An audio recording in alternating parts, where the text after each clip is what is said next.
warahmatullahi wabarakatuh. Bismillahirrahmanirrahim. Alhamdulillahi rabbil alamin. Wassalatu wassalamu ala asyrafil anbiya'i wal mursalin sayyidina wa habibina wa maulana Muhammadin wa ala alihi wa sahbihi ajma'in. Asyhadu an la ilaha illallah wahdahu la syarikalah wa asyhadu anna Muhammadan abduhu wa rasuluh.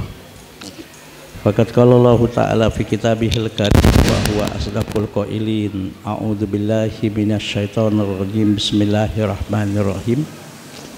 Wa idz ta'adzana rabbukum la in syakartum la azidannakum wa la in kafartum inna adzabi lasyadid. Para majelis guru yang saya hormati, seluruh wali santri yang saya muliakan, anak-anakku sekalian, santri putra dan santri putri yang subhanallah ya, soleh dan solehah, dan insya Allah menjadi anak-anak yang bermanfaat, menjadi anak-anak yang berbakti kepada orang tua, menjadi anak-anak yang betul-betul kebanggaan orang tuanya. Bapak dan Ibu yang dimuliakan oleh Allah, alhamdulillah hari ini kita menyaksikan yaitu pengumuman atau informasi kepada Bapak Ibu anak-anak yang meraih predikat peringkat 1, peringkat 2 dan peringkat 3. Bagi yang tidak mendapatkan peringkat 1, tidak mendapatkan peringkat 2, tidak mendapatkan peringkat 3, itu bukan hal yang bukan hal yang luar biasa, itu biasa-biasa saja. Dan semua santri yang ada di depan saya ini, yang ada di depan kita ini, semua cerdas-cerdas dan semua adalah pintar-pintar, dan semua insya Allah anak-anak yang baik dan anak-anak yang soleh dan solehah. Amin ya robbal alamin. Begini Bapak Ibu yang perlu saya sampaikan, banyak bentuk-bentuk kecerdasan, banyak bentuk-bentuk kecerdasan. Bahkan tadi saya mendengar dari awal sampai akhir, yaitu satu kajian politik dari seorang pengamat politik yang bernama E.F. Saifullah Fattah. Kecerdasan itu juga ada yang disebut dengan politik question, kecerdasan berpolitik. Jadi ternyata berpolitik juga salah satu bentuk kecerdasan. Nah, kita nggak bicara itu. Jadi artinya kecerdasan itu bukan satu macam. Kecerdasan itu bermacam-macam. Tolong saya minta jangan ngobrol.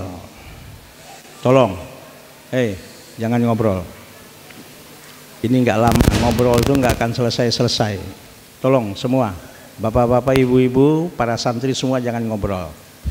Sayang, 1 bulan sekali. Jadi kecerdasan itu bukan satu macam. Ya, tadi saya sampaikan ada satu kajian tentang politik ya yang sampaikan oleh pengamat politik namanya E.F. Saifullah Fattah, yang MC-nya adalah sahabat saya, teman saya waktu saya di Madinah dulu, Ustadz Bahtiar Nasir. Itu kata Pak E.F. Saifullah Fattah, ada yang disebut sekarang itu kecerdasan berpolitik. Nah, jadi berpolitik juga cerdas, bagaimana dalam memilih pemimpin. Sebetulnya dalam memilih pemimpin ini sudah jelas, bukan ego-egoan, bukan emosi-emosian. Agama kita juga punya apa yang disebut dengan petunjuk bagi kita bagaimana supaya cerdas dalam memilih pemimpin. Yaitu kalau dalam Islam ya tiru saja apa yang ada pada sifat para nabi dan rasul. Walaupun memang tidak 100%. Siapa pemimpin yang layak untuk kita pilih? Nggak usah ada fanatik-fanatikan, oh karena suku saya, karena saudara saya, nggak usah. Apa yang ada pada sifat-sifat Nabi yang memang beliau dijadikan oleh Allah sebagai pemimpin, ya sifat-sifat yang ditunjukkan oleh para Nabi dan Rasul itulah walaupun tidak 100%. Ya, ada pada calon pemimpin kita itu, tapi siapa yang mendekati dengan sifat-sifat para nabi itu, itulah yang kita pilih. Satu, ya ini kecerdasan dalam berpolitik ya. Satu, sifat seorang nabi harus mempunyai sifat sidik. Apa itu sidik? Jujur. Itu bisa kita lihat, kalau sekarang itu gampang sekali dari track record. Janji dia ketika ingin menjadi pemimpin dengan dia setelah jadi pemimpin, dilaksanakan enggak janji itu? Walaupun mungkin tidak 100%, minimal 75% dari janji dia itu dilaksanakan ketika dia menjadi pemimpin. Oh berarti ini orangnya jujur. Nah itu satu. Nggak berbohong, nggak suka ngebohong. Kan ada tuh pemimpin sekarang ngomongnya jujur tapi kerjanya ngebohong mulu, ada nggak? Banyak kan sekarang kayak gitu tuh, baik dari pemimpin RT sampai pemimpin manalah gitu ya. Nah, itu kriteria yang pertama. Yang kedua, sidik, amanah, tabligh. Nah, sidik, tabligh. Tabligh itu apa artinya? Transparan, apa adanya. A ya dikatakan A, B ya dikatakan B, tidak disembunyi-sembunyikan. Bukan berbicara pagi kedelai, sore tempe. Itu kan kita bisa lihat toh. Artinya apa yang diucapkannya dengan apa yang dilakukannya sesuai, disampaikan apa adanya. Dan kalau dari aspek apa yang disebut dengan pengelolaan dana, misalnya pengelolaan anggaran, itu bisa kelihatan bahwa pemimpin ini tidak ada indikasi dia menyelewengkan uang negara. Itu orang yang tabligh, apa adanya disampaikan. Saya nggak panjang bicerita ini, hanya ingin menyatakan kepada Bapak Ibu kecerdasan itu macam-macam.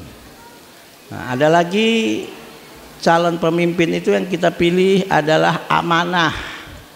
Artinya amanah apa? Dia betul-betul memegang kepercayaan yang masyarakat berikan kepada dia, tidak berkhianat, tidak mengkhianati rakyatnya, tidak mengkhianati bangsanya, tidak mengkhianati negaranya, apalagi mengkhianati agamanya. Dia nggak berkhianat.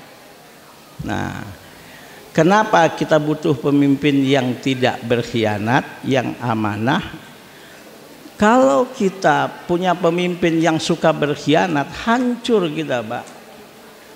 Nah, yang keempat, terakhir, calon pemimpin itu pilihlah yang cerdas. Yang cerdas itu yang banyak ide, yang banyak pemikiran, yang banyak solusi-solusi ketika terjadi persoalan. Nah, silahkan lihat sendiri dengan hati nurani Bapak Ibu, siapa dari calon-calon pemimpin kita yang mempunyai 4 kriteria ini, yang jujur, yang tabligh, yang amanah, dan yang cerdas atau yang fatonah. Selesai. Nah, kemudian ada lagi kecerdasan. Nah, ini yang secara umum ya. Kecerdasan yang disebut dengan IQ. Apa? Tolong jangan ngobrol lagi, berisik lagi. Yang santri, susah banget sih dikasih taunya. Ngobrol mulu.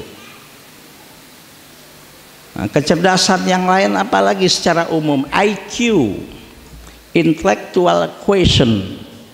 Nah, keintelektualan seseorang ini sekarang ada alat untuk bisa mengetahuinya. IQ-nya berapa? Ya, 100 atau 150 atau 200. Ya kalau 500 nggak ada, IQ 500 nggak ada ya Pak ya.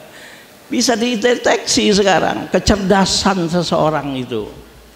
Nah ini anugerah dari Allah. Kalau Allah memberikan kepada kita IQ lebih dari rata-rata teman, saudara, keluarga kita, kita syukuri, alhamdulillah.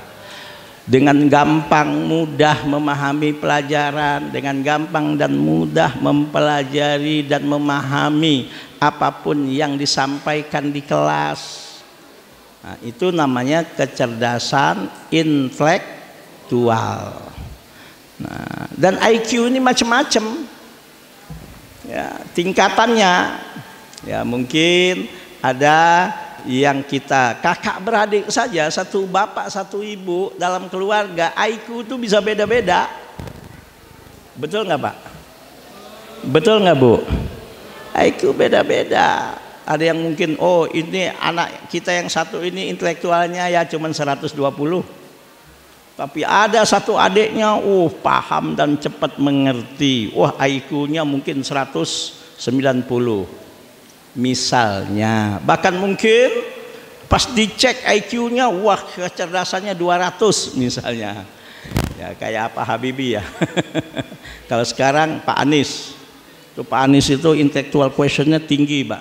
Bahkan termasuk dalam informasi majalah Jepang, Pak Anies Baswedan itu di antara 20 orang di dunia yang diprediksi oleh para ilmuwan dan intelektual, dia termasuk orang yang bisa melakukan perubahan di dunia.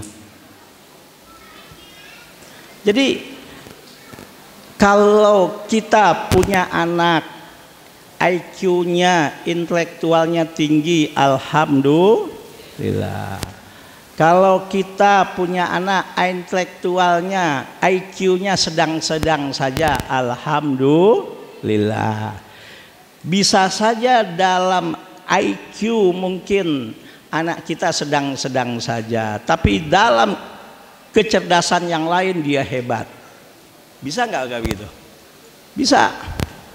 Ada kecerdasan sekarang yang disebut dengan, ya ini ke anak-anak sering saya sebut, ke anak-anak santri dalam kuliah subuh, di kelas lagi mengajar, yang disebut dengan SSQ. Apa itu SSQ?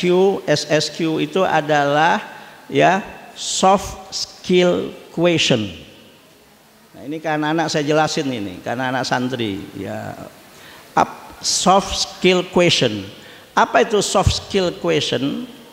Ya, itu contohnya aja yang paling gampang. Orang yang mempunyai soft skill question yang tinggi itu punya percaya diri yang tinggi, ya, punya percaya diri yang tinggi.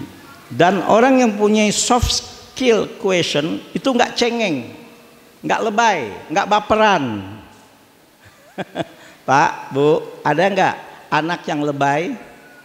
Bu, jawab, ada nggak? Ada nggak yang baperan?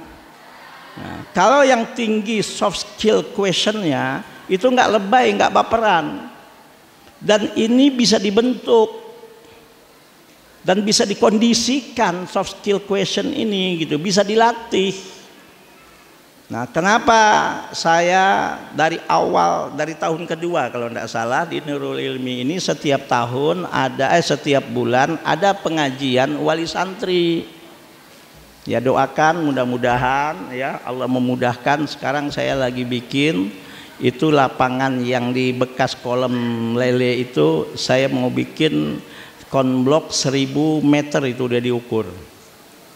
Nah, selesai itu lapangan badminton dan lapangan apa namanya? Lapangan futsal itu saya bikin atap indoor.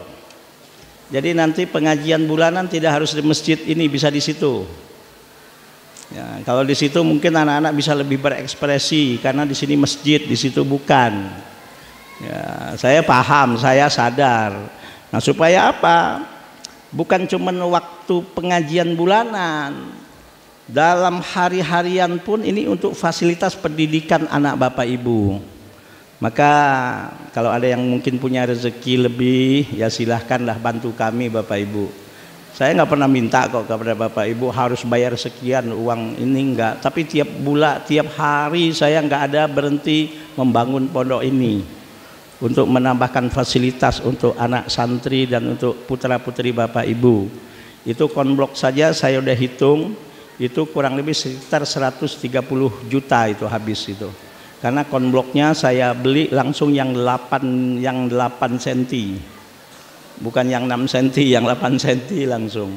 Itu harganya 1 meter saja 95.000. Itu membutuhkan hampir 1.000 meter. Hampir 1.000 ya, sekitar 900-an. Belum pasirnya, belum upah tukangnya dan belum macam-macamnya. Nah, nanti untuk membuat apa itu juga insya Allah ya mudah-mudahan ada dananya yang membuat indoor itu. Nah, kalau indoor itu sudah jadi, itu anak-anak akan berekspresi untuk ekstrakurikulernya, untuk muhadharah kubra mungkin bisa lebih leluasa dan sebagainya dan sebagainya. Nah, soft skill question itu contoh punya percaya diri yang tinggi. Contoh lagi soft skill itu anak itu tahan banting. Itu soft skill question itu bisa dilatih, itu bisa dikondisikan.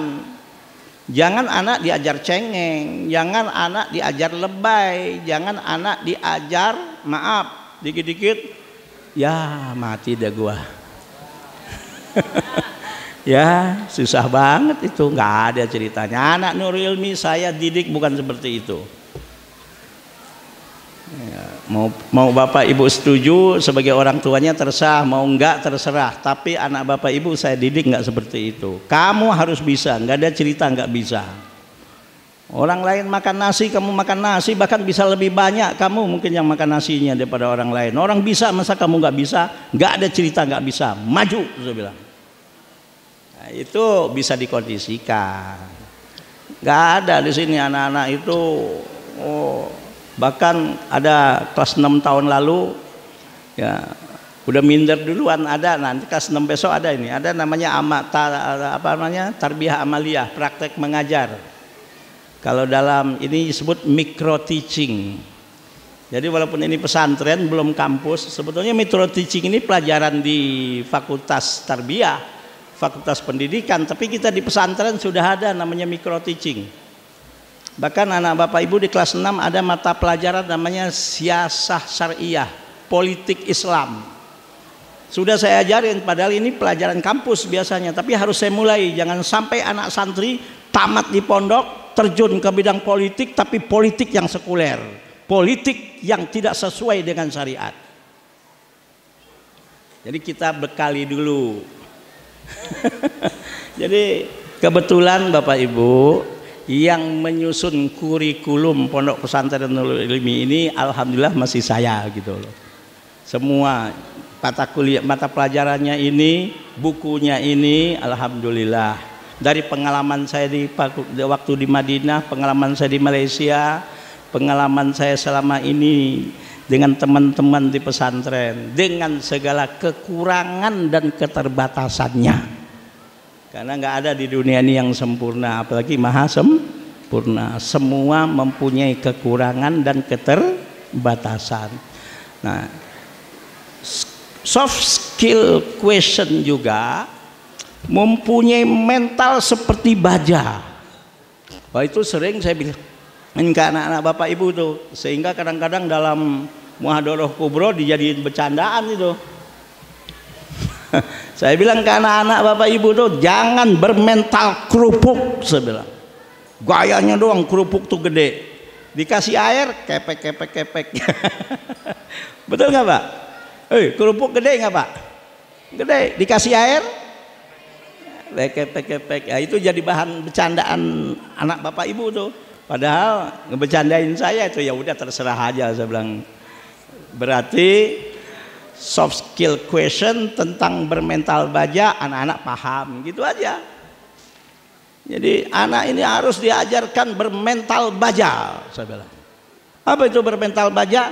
Baja makin ditempa makin tajam, makin ditempa makin tajam, makin ditempa makin tajam, dan bermental seperti karang di tengah lautan. Bagaimanapun hebatnya ombak menerpa karang di tengah lautan, karang sedikit pun tidak pecah dan tidak hancur. Justru ombak yang menerpa karang di tengah lautan, ombak itu yang terpecah dan buyar. Itulah mental santri pondok pesantren Nurul Ilmi. Nah, ini namanya Pak mengajarkan anak mempunyai soft skill question. Jujur, itu soft skills question. Walaupun memang itu perintah Allah, bekerja betul-betul, bekerja itu tuntas. Nah, ini orang yang punya soft skill question nih. Bekerja tuh nggak ngasal. Ya. Bekerja tuh tuntas. Seperti kalau kita sudah kaki ya, kalau sudah basah, pantang untuk naik sebelum yang namanya ujung rambut basah semua. Itu namanya kerja tuntas, nggak ada cerita setengah-setengah. Saya kalau ada anak-anak bilang sama saya, Abi nggak bisa katanya. Apa yang nggak bisa? Saya bilang, kamu belum perang sudah kembali. Saya bilang, nggak ada cerita, kerjakan sampai selesai. Kalau nggak bisa, nanti tanya sama guru-guru. Kalau memang harus tanya lagi, tanya kepada saya bilang, ini belum ngapa-ngapain sudah selesai, belum ngapa-ngapain sudah tuntas, belum pergi sudah pulang. Saya bilang, oke Pak. Nah, anak-anak ini berdasarkan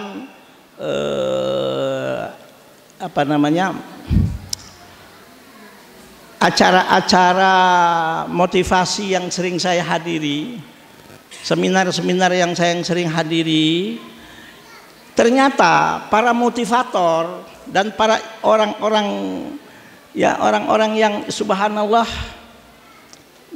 bisa dipertanggungjawabkan keilmiahannya dan kesimpulannya. Ternyata Pak, anak yang mempunyai soft skill question itu kadang-kadang di masa depannya bisa lebih sukses daripada anak yang cuman intellectual questionnya saja yang cerdas.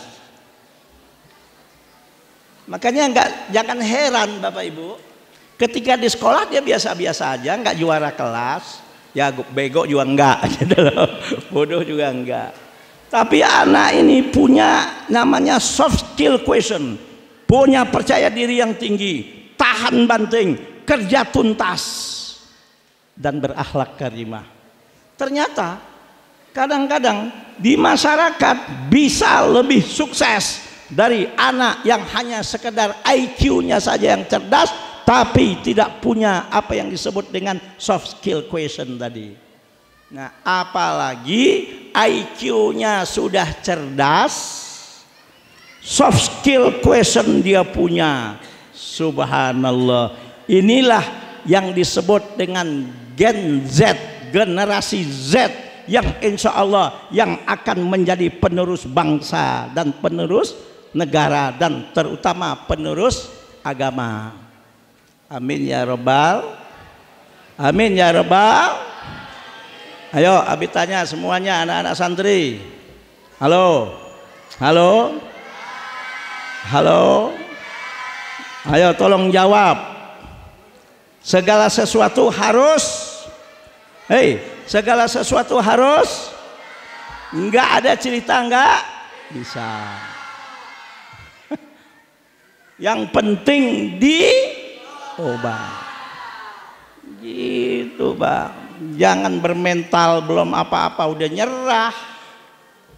Nah, ya Pak ya, IQ cerdas, soft skill questionnya cerdas, dan berakhlak karimah.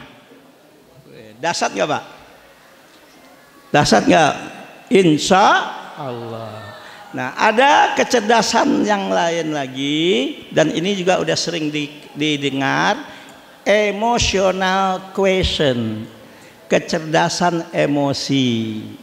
Nah, orang yang mempunyai kecerdasan emosi ini dia biasanya gampang untuk beradaptasi dengan orang. Sebetulnya juga gampang beradaptasi itu juga salah satu ya yang disebut dengan soft skill question.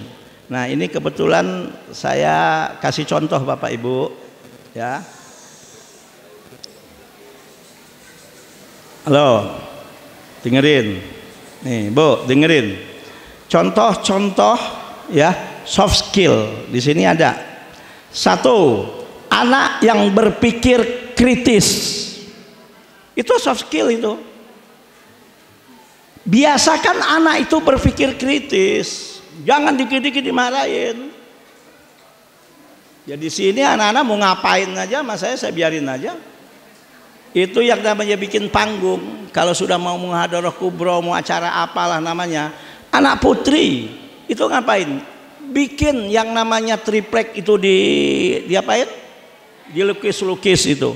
Dia beli cat sendiri, macam-macam, beli triplek sendiri. Itu anak putri.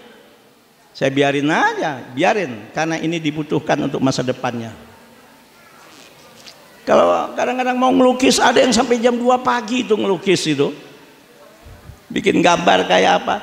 Bapak Ibu kan ada toh yang namanya di WA grup, kadang-kadang anak-anak tampil itu panggung-panggungnya itu siapa? Itu adalah hasil karya putra putri Bapak. Saya biarin aja itu di atas itu ya ada tulisan Pondok Pesantren Nurul Ilmi, itu santri yang lukis itu. Ada gambar pemain bola, walaupun sebetulnya tolong yang bisa ngelukis ganti, sudah ganti gambar lain, saya bilang. Ayo yang pada bisa ngelukis itu ada gambar siapa di situ di atas pemain bola, sudah lama itu udah 2 tahun lebih, ganti, cari gambar yang lain. Nah, silakan Anda lukis, saya sediakan dinding. Itu di tempat yang namanya sport center sekarang, yang lukis itu anak-anak santri semua itu. Nggak ada kita ngelatih, nggak ada kita panggil orang luar untuk ngelukis, ngapain amat, mahal bayar. Nah ini ibu bapak lihat ini, yang bikin, yang apa, yang mengoperasikan kamera, mengoperasikan apa namanya nih, alat-alat untuk media, ini anak santri semua. Dan Bapak Ibu lihat YouTube-nya, itu karya santri Nurul Ilmi semua itu. Santri semua yang bikin. Kenapa? Karena yang namanya punya keterampilan multimedia, wow, untuk saat ini sangat dibutuhkan sekali. Nah, ini beli alatnya kadang-kadang sampai 20 juta saya Pak. Kamera ada yang sebeli 15 juta. Tapi kadang-kadang bocah-bocah ini nggak tahu gitu, sembarangan aja gitu. Ya, tapi tolong dijaga juga, jangan sampai saya beli sampai 25 juta, 15 juta, itu untuk yang namanya multimedia. Alat-alatnya kita beli mahal-mahal itu, sampai drone juga kita beli. Anak-anak yang mengoperasikan, santri yang mengoperasikan itu semua. Kenapa? Anak santri harus maju, harus melek namanya media. Jelas Pak? Ya, untuk pendidikan saat ini Pak, ada kurikulum tahfidz Quran. Bapak cari pesantren-pesantren lain yang ada kurikulum tahfidz Qurannya, mayoritas sekarang per bulannya 1,5 juta. Bukan saya nggak tahu, jangan Bapak Ibu nganggap saya nggak tahu.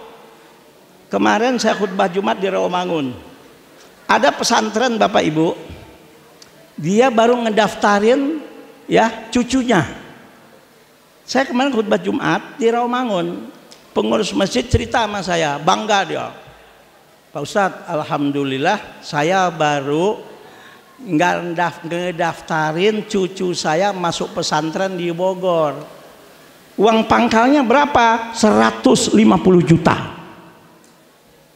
Uang pangkalnya 150 juta, udah bayar, wajib bayar duluan katanya. Di sini yang sekarang sudah kelas 4 aja, maaf, yang sudah kelas 10 aja, ada yang uang pendaftaran santri barunya masih belum bayar. Di tempat lain mana bisa. Tapi maaf, kelas 6 lulus, ijazah nggak akan saya bagikan. Saya tegas, kalau keuangan dari kelas 1 sampai kelas 6 nggak jelas dan belum lunas. Wajar toh? Wajar gak? Ada yang sudah 2 tahun nggak bayar SPP.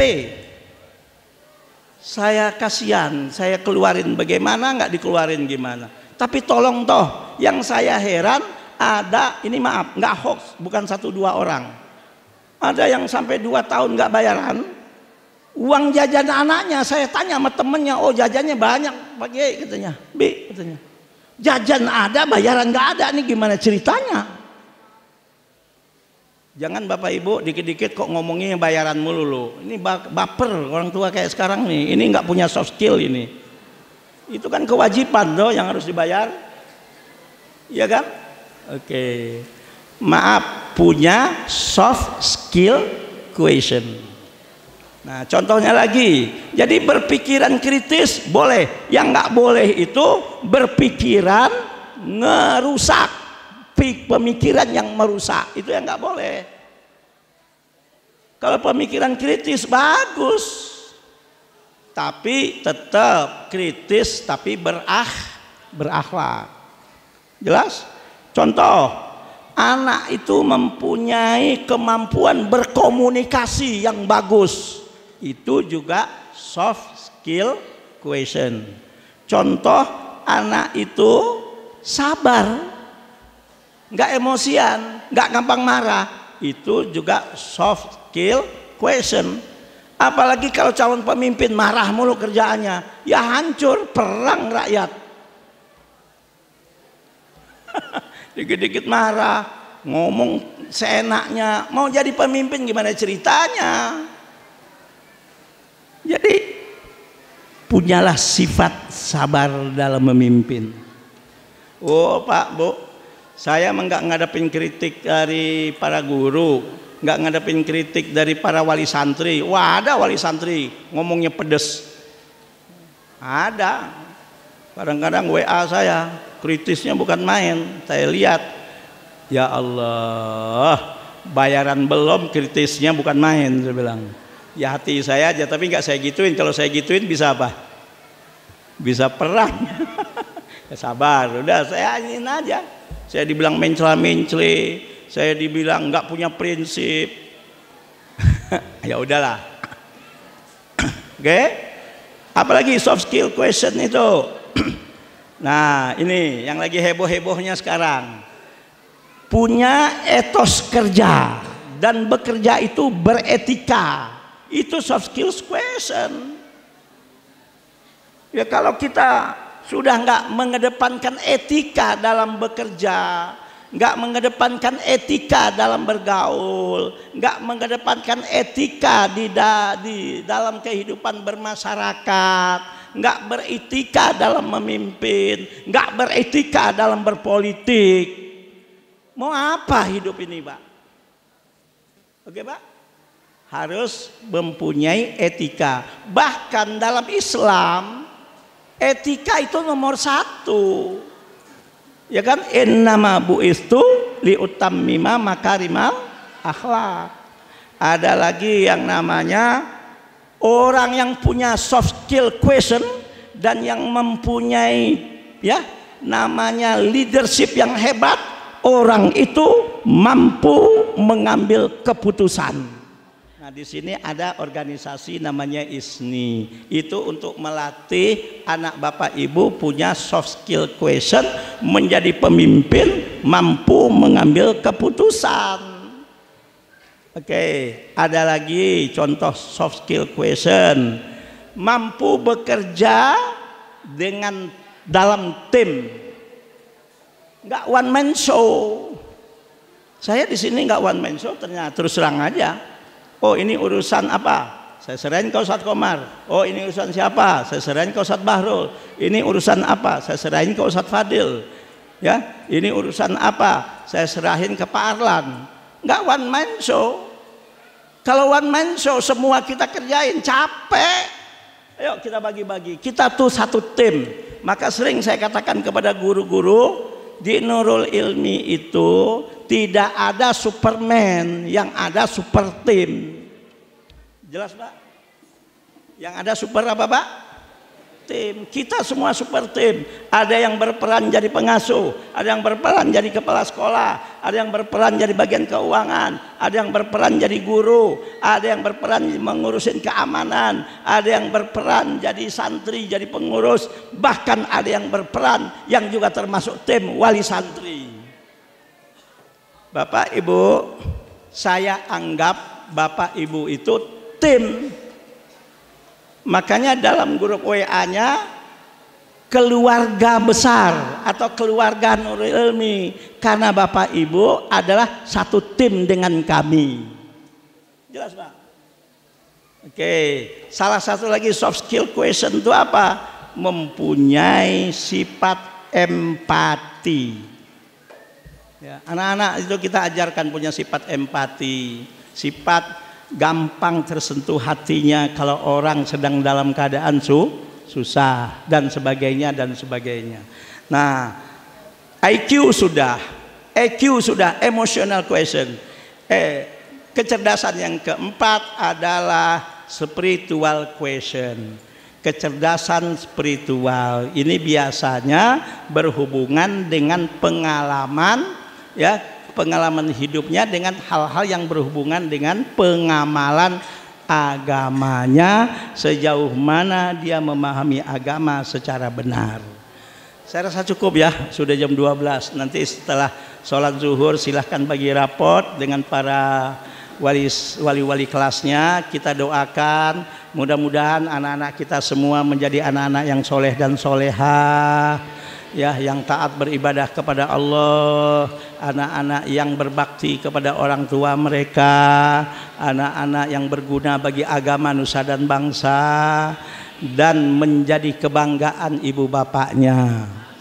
Dan juga Bapak Ibu, kita semua, anak-anak kita dan semua guru-guru dan siapapun di pondok ini, para pemimpinnya atau guru-gurunya atau siapapun, termasuk Bapak Ibu dan anak-anak kita selalu sehat walafiat lahir dan batin, yang sakit diangkat dan disembuhkan oleh Allah Subhanahu wa taala. Segala urusan dimudahkan oleh Allah, diluaskan dan diberkahi rezeki yang diberikan oleh Allah Subhanahu wa taala. Dan mudah-mudahan segala urusan di pondok ini, urusan pendidikannya, urusan disiplinnya, urusan keuangannya, urusan pembangunannya, ya, mudah-mudahan semua diberikan kelancaran dan kemudahan oleh Allah Subhanahu wa taala. Ala hadhihi niyah wa ala kulli niyatin sholihah. Al-Fatihah. A'udzubillahi minasyaitonir rajim. Bismillahirrahmanirrahim. Alhamdulillahirabbil alamin arrahmanir rahim maliki yaumiddin. Iyyaka na'budu wa iyyaka nasta'in. Ihdinas siratal mustaqim. Siratal ladzina an'amta 'alaihim ghairil maghdubi 'alaihim waladdallin. Amin. Sebelum saya akhiri, ada baca kecerdasan, ya. Kecerdasan pertama disebut IQ, kecerdasan intelektual. Kedua EQ, kecerdasan emosional. Ketiga SQ, kecerdasan spiritual. Yang terakhir tadi SSQ, soft skill question. Allahu Akbar. Santri Nurul Ilmi, santri yang harus bisa, nggak ada cerita nggak bisa. Siap? Ya, yang tadi juara 1, juara 2, juara 3, itulah dunia. Tapi insya Allah Abi yakin kok, semua santri-santri ini cerdas semua. Amin. Pinter semua. Yang penting berbakti ke orang tua. Tolong jawab yang benar. Bapak ibunya didoain nggak? Betul? Ayo, guru-gurunya didoain nggak? Pondoknya didoain nggak? Untuk diri kalian sendiri kalian berdoa nggak? Ayo, insya Allah. Assalamualaikum warahmatullahi wabarakatuh.